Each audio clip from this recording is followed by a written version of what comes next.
Bəlaya heç kəsin başı dəyməsin. Eyb etməz insanı tutarlar vaxtsa, gözün üzə kədər yaşı dəyməsin.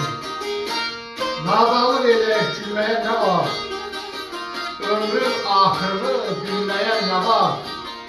Mərdin gülləsindən ölməyə nə var? Kişiyə namərdin daşı dəyməsin. Sağ olmalı. Maşallah.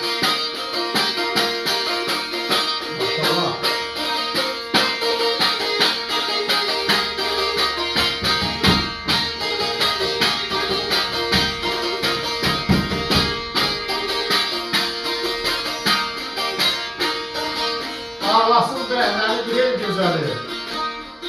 Çünki daşa deyib eşqi nəzəri.